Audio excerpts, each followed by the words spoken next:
नमस्कार, अंदर की बात के साथ मैं हूं हिना। लोकसभा चुनाव से पहले दिल्ली में बीजेपी एक्टिव। बीजेपी विधायकों पर रहेगी बीजेपी की नजर। आईबी ने कराया सर्वे, क्यों बीजेपी ही अपने विधायकों पर रखेगी बाज नजर। गुजरात की राजनीति को लेकर एक अहम खबर सामने आई है। लोकसभा चुनाव से पहले बीजेपी विधायकों का सर्वे शुरू हो गया है। गुजरात में बीजेपी विधायकों पर दिल्ली से लगातार नजर रखी जा रही है। यह सर्वे आईबी द्वारा कराया गया है। अंदर की बात यह सामने आई है कि यह सर्वे 3 कैटेगरी में चल रहा है। 3 कैटेगरी में सर्वे की अंदर की बात में सामने आई, जो विधायक पहली बार चुनकर आए हैं उनके प्रदर्शन को लेकर सर्वे किया जा रहा है। पता किया गया जा रहा है कि ये विधायक अपने क्षेत्र में कैसा प्रदर्शन कर रहे हैं। विधानसभा की वास्तविक स्थिति को लेकर सर्वे कराया जाएगा, जिसमें नो रिपीट थियरी लागू कर नए चेहरे को प्राथमिकता दी गई है। इन सीटों पर बीजेपी ने पहली बार जीत हासिल की है। वहां चल रहे ऑपरेशन पर सर्वे। यूं तो राजनीति में सर्वे की चर्चा आम है। चुनाव से पहले बीजेपी सर्वे कराती है और आईबी भी सर्वे कराती है। हालांकि इस बार बीजेपी की ओर से दावा किया गया है कि एक तरफ विपक्ष की जमानत भी चुकाई जा रही है, तो फिर बीजेपी के लिए ये जानना जरूरी है कि जमीनी हकीकत क्या है। फिर जमीनी हकीकत जानने के लिए यह सर्वे किया जा रहा है। Bureau report, GS। साथ में पहली बार MBBS के प्रथम वर्ष में पढ़ने वाले 93 छात्र परीक्षा नहीं दे पाएंगे। भावनगर मेडिकल यूनिवर्सिटी के डीन ने यह फैसला लिया है। क्यों लिया गया यह अजीबोगरीब निर्णय? छात्रों को कैसे हो सकता है बड़ा नुकसान? गुजरात के भावनगर मेडिकल यूनिवर्सिटी ने अनियमितताओं सहित कुछ कारणों को 93 छात्रों को परीक्षा से वंचित करने का निर्णय लिया है।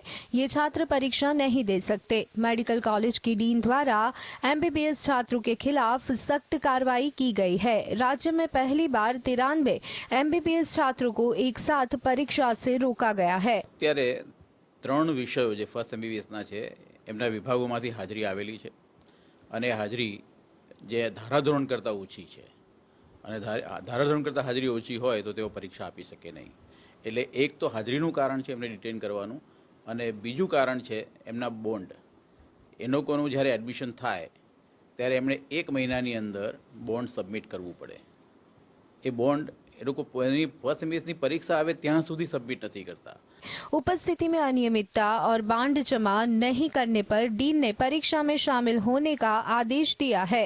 MBBS प्रथम वर्ष में पढ़ रहे 200 छात्रों में से 93 छात्रों को सरकारी मेडिकल कॉलेज के डीन ने परीक्षा देने से रोक दिया है। इससे 93 छात्र के MBBS करियर के 6 महीने बर्बाद हो जाएंगे। मेडिकल कॉलेज के डीन के मनमाने फैसले से छात्र के करियर पर भी सवाल उठ रहे हैं। सरकारी मेडिकल कॉलेज के डीन द्वारा MBBS के प्रथम वर्ष अध्ययनतरण 200 से अधिक छात्र के खिलाफ अनियमित उपस्थिति और बांड जमा नहीं करने वाले छात्रों के खिलाफ कार्रवाई की गई है। 93 छात्रों को डिटेन करने का आदेश दिया गया है। गुजरात में यह पहली बार है कि इतने सारे MBBS छात्रों को एक साथ परीक्षा देने से रोका गया है। इसको लेकर उनके भविष्य पर भी सवाल पैदा हुए हैं। Bureau report, GSTV। तेल अवीव पर दागे 5000 रॉकेट। रिहायशी इमारतों को क्यों बनाया गया निशाना? इजराइल ने भी किया ऐलान जंग। क्या होगा जंग का अंजाम?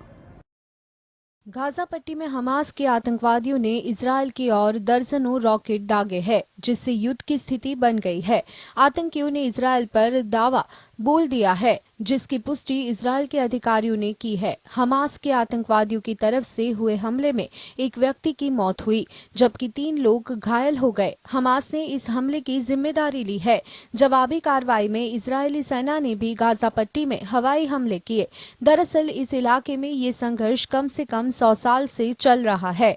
यहाँ वेस्ट बैंक, गाजा पट्टी और गोलन हाइट्स जैसे इलाकों पर विवाद है। फिलिस्तीनी इन इलाकों समेत पूर्व यरूशलेम पर दावा जताते हैं। वहीं इजराइल यरूशलेम से अपना दावा छोड़ने को राजी नहीं है। ऐसे में आए दिन तनाव की स्थिति बनी रहती है। हमास के आतंकवादियों के हमलों को देखते हुए इजराइल में रेड अलर्ट जारी कर दिया गया है। इसके साथ ही इजराइल के विदेश मंत्रालय ने चेतावनी देते हुए कहा है कि हमास के आतंकवादी संगठन को इसकी भारी कीमत चुकानी होगी। उन्होंने ट्वीट करते हुए कहा कि 1 घंटे पहले हमास के आतंकी संगठन ने हमला किया। उन्होंने रॉकेट दागे और इजरायली क्षेत्र में घुसपैठ की। इजरायली डिफेंस फोर्स नागरिकों की रक्षा करेगी और हमास के आतंकियों को सबक भी सिखाएंगी।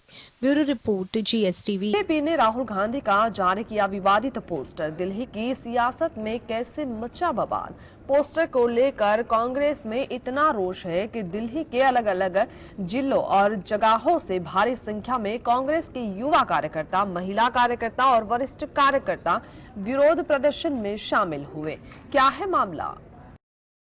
बीजेपी ने 2 पोस्टर्स जारी किए हैं। इन पोस्टर्स के जारी होने के बाद दिल्ली के साथ साथ देश की सियासत में भी बवाल मच गया है। इतना ही नहीं, यह पोस्टर वॉर अपनी हद से कुछ आगे बढ़ चुका है, क्योंकि बीजेपी ने सोशल मीडिया एक्स पर जो पोस्टर जारी किए हैं उसमें उनसे कांग्रेस नेता राहुल गांधी रावण के रूप में पेश किया है।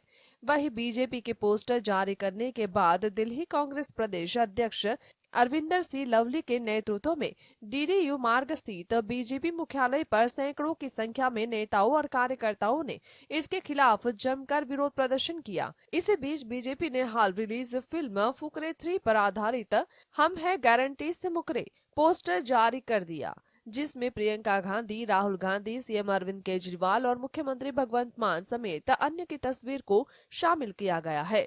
पोस्टर के जरिए बीजेपी ने सभी पर निशाना साधा है। कांग्रेस के इस भारी प्रदर्शन को देखते हुए दिल्ली पुलिस ने बीजेपी के राष्ट्रीय मुख्यालय के बाहर भारी संख्या में पुलिस बलों की तैनाती कर रखी थी, ताकि वे अंदर न जा सके। इस दौरान कांग्रेस नेताओं और पुलिस के बीच झड़प भी दिखने को मिली थी। Bureau report, GSTV। में चुनाव लड़ने के सवाल पर इमरान मसूद ने प्रतिक्रिया दी। इसके साथ ही इमरान ने जातिगत जनगणना पर भी अपना पक्ष रखा। लोकसभा में किस सीट से चुनाव लड़ेंगे इमरान मसूद? कांग्रेस में शामिल होने के बाद क्या किया बड़ा दावा? कांग्रेस में शामिल होने के बाद इमरान मसूद ने लोकसभा चुनाव को लेकर बड़ी प्रतिक्रिया दी है। उन्होंने अपने प्रत्याशी होने के सवाल पर भी जवाब दिया। इसके साथ ही इमरान ने जातिगत जनगणना पर भी लोकसभा चुनाव में चुनाव लड़ने के सवाल पर इमरान मसूद ने कहा कि पार्टी जहां से लड़ाएगी मैं लड़ने के लिए तैयार हूं। जहां भी पार्टी लड़ने के लिए कहेगी पूरी कोशिश के साथ लड़ूंगा। जातिगत जनगणना पर कांग्रेस नेता, यह बहुत अच्छी पहल है। पूरे देश में जातिगत जनगणना होनी चाहिए। उन्होंने कहा कि बसपा प्रमुख मायावती कुछ ही लोगों से मिलती है और मैं उन कुछ लोगों में से एक था। मैं गांधी परिवार के साथ अपने रिश्ते कभी खत्म नहीं कर पाया। इससे पहले इमरान ने कांग्रेस में दोबारा शामिल होने पर कहा था कि मैं अपनी घर वापसी कर रहा हूं। मैं 2024 के चुनाव को बहुत महत्वपूर्ण समझता हूं। यह विपक्षी पार्टी और बीजेपी दोनों के लिए जरूरी है। इमरान मसूद ने संजीव बालियान द्वारा पश्चिमी उत्तर प्रदेश को अलग राज्य बनाने की मांग समर्थन करते हुए कहा था कि अगर यह अलग राज्य बनता है तो देश का सबसे समृद्ध राज्य बनेगा। Bureau report. प्रदेश में पूर्व विधायक रमेश सक्सेना ने कहा कि बीजेपी के पास कहने को कुछ नहीं है, प्रचार करने के लिए भी कुछ नहीं है, लेकिन वो धर्म का आड़ लेकर हमेशा विजयवंत है। चुनावी राजनीति को लेकर पूर्व विधायक ने क्या साधा बीजेपी पर निशाना? मध्य प्रदेश के मालवा क्षेत्र में पूर्व मंत्री जीतू पटवारी के नेतृत्व में निकाली जा रही जन आक्रोश यात्रा सीहोर जिला मुख्यालय पहुंची।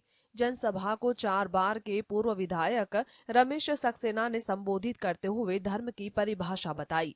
पूर्व विधायक रमेश सक्सेना ने कहा कि बीजेपी के पास कहने को कुछ नहीं है, प्रचार करने के लिए भी कुछ नहीं है, लेकिन मैं यह कहना चाहता हूं कि वो धर्म का आड़ लेकर हमेशा विजयवंत हैं। इस बार भी चुनाव आते आते कुछ ऐसा करेंगे कि सांप्रदायिक सौहार्द बिगड़े। लेकिन मेरा निवेदन है और मुझे पूरा विश्वास है कि जिस समय मुझे आपने निर्दलीय चुना था उस समय हिंदू मुसलमान ने मिलकर सबने एक होकर कसम खाई थी। आपने आज तक उदाहरण पेश किया है। रमेश सक्सेना ने बीजेपी को लेकर कहा कि यह धर्म की परिभाषा नहीं जानते। धर्म की परिभाषा भारतीय जनता पार्टी वालों को बताना चाहता हूं कि हम इस मंदिर में नारा लगाते हैं कि धर्म की जय हो, अधर्म का नाश हो। प्राणियों में सद्भावना हो, विश्व का कल्याण हो, इस धर्म को भारतीय जनता पार्टी वालों ने अपनी जेब में रख रखा है। Bureau report, GSTV। कांग्रेस ने अधिकार रैली निकालकर राज्य में पैसा एक्ट लागू करने की मांग की। रैली की शुरुआत मोराबादी मैदान से हुई और कोकर स्थित बिरसा स्मारक पर जाकर संपन्न हुई। झारखंड कांग्रेस ने क्यों निकाली अधिकार रैली, क्यों पैसा एक्ट लागू करने की मांग? झारखंड में पैसा एक्ट लागू करने की मांग तेज हो गई है। कांग्रेस की झारखंड इकाई ने अधिकार रैली निकालकर अपनी आवाज को बुलंद किया। कांग्रेसियों ने राज्य में पैसा अधिनियम तत्काल लागू करने की मांग की। कांग्रेस की झारखंड इकाई ने अधिकार रैली निकाली और पंचायत उपबंध अधिनियम यानी पैसा एक्ट को तत्काल राज्य में लागू करने की मांग की। रैली की शुरुआत मोराबादी मैदान में हुई और कोकर स्थित बिरसा स्मारक पर जाकर संपन्न हुई। पैसा अधिनियम 1996 में वजूद में आया और इसका उद्देश्य अधिसूचित इलाकों में रह रहे लोगों के लिए ग्राम सभा के जरिए स्वशासन सुनिश्चित करना है। यह अधिनियम ग्राम सभा को विकास योजना को मंजूरी देने और सामाजिक क्षेत्रों को नियंत्रित करने के मामले में भी सशक्त करता है। कांग्रेस के झारखंड प्रदेश अध्यक्ष राजेश ठाकुर ने कहा, पैसा अधिनियम तब पारित किया गया था जब कांग्रेस केंद्र की सत्ता में थी। हालांकि इसे नियम नहीं होने की वजह से झारखंड में लागू नहीं किया जा सका। झारखंड में हमारी गठबंधन सरकार ने नियमों का मसौदा तैयार कर लिया है और इसे जल्द लागू करेगी। Bureau report, GSTV। Asian games के इतिहास में पहली बार भारत के 100 पदक पक्के। इंफ्रास्ट्रक्चर में सुधार से हम बन रहे खेलों की महाशक्ति। कौन सी रणनीति खेल में काम कर गई? चीन में जारी एशियाड में इस बार भारतीय खिलाड़ियों ने इतिहास रच दिया है। भारत के अब तक 100 से अधिक पदक हो चुके हैं। आज का दौर अलग है। नीरज चोपड़ा हो, साक्षी मलिक हो या पारुल चौधरी, एथलेटिक्स से लेकर भाला फेंक और कुश्ती से लेकर लंबी कूद तक में भारत के खिलाड़ी अपनी पहचान छोड़ रहे हैं। चीन में जारी एशियाड में इस बार भारतीय खिलाड़ियों ने इतिहास रच दिया है। भारत के अब तक 90 से अधिक पदक हो चुके हैं और इतने पदक पक्के हो चुके हैं कि भारत ने कम से कम 100 पदक अपनी झोली में डाल दिया है। इससे पहले भारत ने 2018 में गेम्स में सबसे बेस्ट प्रदर्शन करते हुए 70 मेडल अपने नाम किए थे। जाहिर है कि भारत की पदक तालिका में 100 पदक तो रहने वाले ही है। यह जब से एशियाड शुरू हुई है तब से अब तक का सबसे शानदार प्रदर्शन है। 1951 से खेले जा रहे इन खेलों में पहली बार भारत पदकों का शतक लगाएगा। Bureau report.